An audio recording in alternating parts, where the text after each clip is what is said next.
Good day mga ka-farmers. So naaday ta karon sa Bugnay no sa ako ang Black Farm no. So natong membro sa Black Farm. So karong adlaw mga ka-farmers mag-refractometer mi or mag-bricks reading. Wow. So kini nga gamit mga ka-farmers muni siya mo test kung imong tubo tamis na og dili. O kaning usa mga ka-farmers muni siya ang juicer. So tusloko na to ning tubo para makuha na ang juice ug ibutang sira refractometer para natay initial no nga result kung pwede na ba gyud tapson ang atong tubo mga ka-farmers.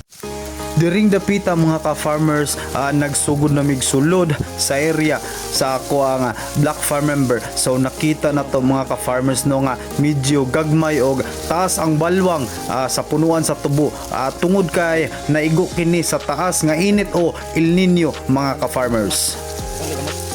So nakita niyo ka-farmers nga gipili jud nako ang dominant nga gidagkuon sa tubo para makuha jud nato ang average sa result sa refractometer mga ka-farmers. First step mga ka-farmers, tusluko na to og extractor ang uburan nga bahin sa tubo ug ang juice ibutang kini sa refractometer haron makita og unsa kini katamison mga ka-farmers. Sumao ka na ang makita kung atong lilion sa refractometer mga ka-farmers. So between blue and white na ay naka-indicate nga numbers. So mao ka na ang result mga ka-farmers. Step 2, atong tuslokon sa tunga-tunga nga bahin sa bulos sa tubo ug kuhaan nato kini og juice mga ka-farmers.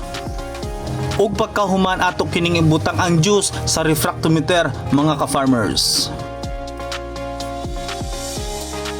So nakita nato mga farmers nga naa na sa 20 ang result sa tunga-tunga nga bahin sa bulos sa tubo mga ka-farmers. Step 3, magkuha kita og sample sa punuan nga bahin sa bulos sa tubo mga ka-farmers. Ug ato kining ibutang ang juice sa refractometer mga ka-farmers. Ug sa paglili niya ana sa 21 ang result sa punuan nga bahin sa tubo mga ka-farmers. Pagkahuman niya na mga ka-farmers, nagkuha pa kami og siyam ka mga sample sa nagkalain-lain nga site sa sulod sa iyang area mga ka-farmers.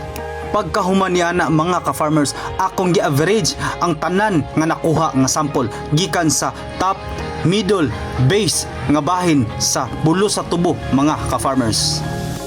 Sumao kini ang kinatibuk-an nga average sa pagkuha nako og bricks mga ka-farmers.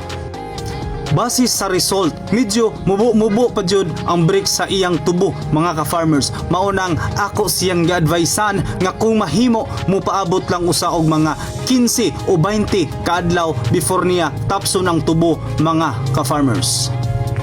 Akong ipakita mga ka-farmers kung unsa